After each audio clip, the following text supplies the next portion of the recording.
Hello, everyone. Welcome back to a new video. Today, we're diving into 3 true terrifying stories from Reddit that will send chills down your spine. These kinds of videos are my absolute favorite to create, and I hope you enjoy it as much as I do. Let's jump right in. So this story happened about 11 years ago. I was a senior in high school at the time, but it is the single most mind-boggling thing that I have ever experienced. It's also important to note that it happened in mid-December. I am from Iowa, and the winters here get cold at night, like if you get stuck outside you will die kind of cold. That plus the snowfall makes everything dead silent. You can hear anything and everything inside the house and even immediately outside of it. Well, me and my best friend were hanging out in my family's walkout basement, just having a boring winter night playing video games. We were also the only ones home. The reason it was just us is because my mother went from work straight to a bar to grab a few drinks with coworkers. So me and my friend thought it would be a good idea to break into the family wine and live a little. As we were sitting there opening up the first bottle, I hear the door to the garage open and slam shut. I immediately go oh shit and start looking for places to hide the bottle. My friend then says, "I thought you said your mom was supposed to be out all night?" "She was," I replied. I then heard a few heavy stomps and heard my mother yell out, "Mio Sanbo? Anyone home?" I yell back up the stairs, "Yup. Just hanging out in the basement."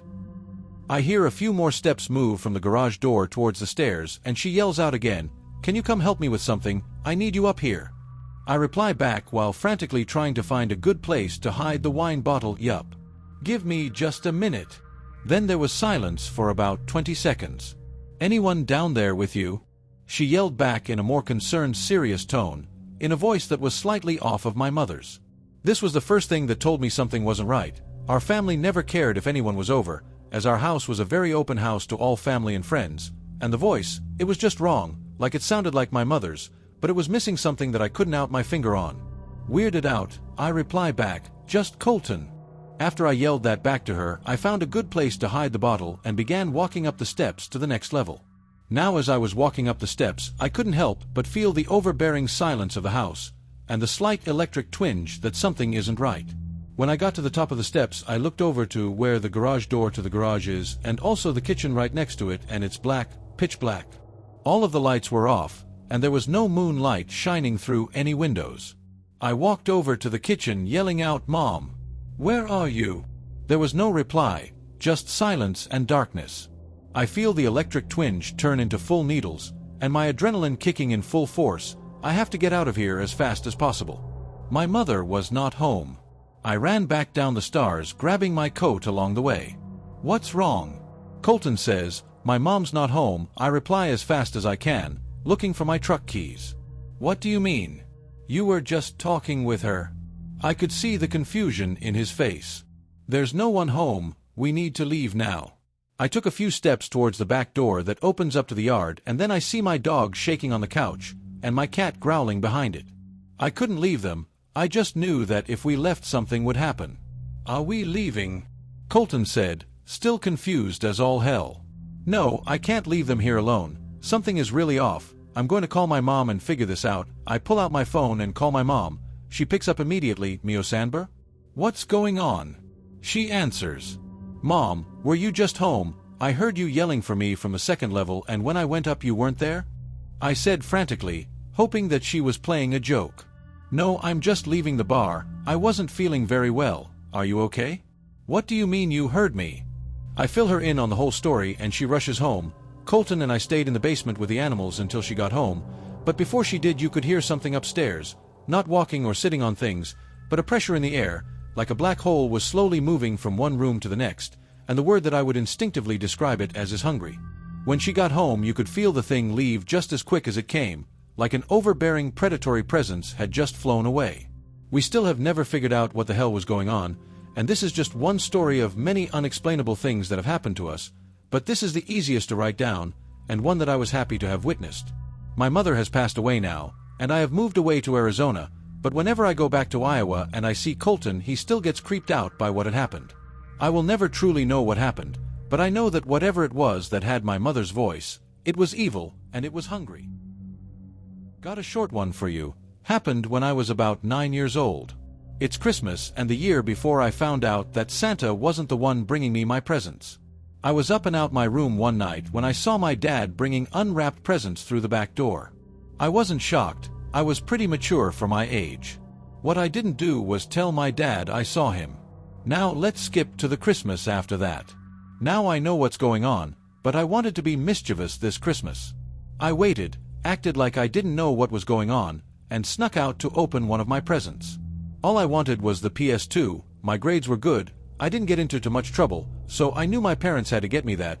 That's like the main thing I asked for. I peek out my room and the house is quiet. Tiptoeing to the front room, I see this massive shadow blocking the light from the Christmas tree. So okay, I think, well, Dad must be putting more Christmas presents up, as I do have siblings. I peek around the corner, laying on the floor just in case he's looking this way. I peek around and see this guy, gotta be at least 7 feet tall. His head's almost over the tree. His back is to me and I can't see his face. I wouldn't have known who it was anyway because nobody in my family is that tall. Apart from being tall, he was wide, very wide. Again, almost covering the tree. Whoever this was had this long black trench coat on, all black. The coat looked like it was wet, and it was dripping something onto the carpet my parents had down. I of course got scared and began to crawl back around that corner. Before I could make it fully around, this guy turns slightly to the side and says, "Only the dead can come back." What the fuck does that mean? Last thing I remember is running back to my room, staying up all night listening, and having an uncomfortable Christmas that morning. It definitely wasn't worth it for a PS2. I still get random nightmares about that. We got lost in a forest, and it was one of the strangest experiences of my life. The following is a story that took place quite a few years back now. However, it still baffles me completely and I'd like to share it here. I'm a teenager and I've been in scouting/Boy Scouts for nearly all my life, and I really enjoy exploring with my friends and being trusted more, as I'm older now. A few years ago, me and 2 girls named Amy and Harriet were asked to head into the woods surrounding our campsite to find a long, straight stick suitable for carving into a point.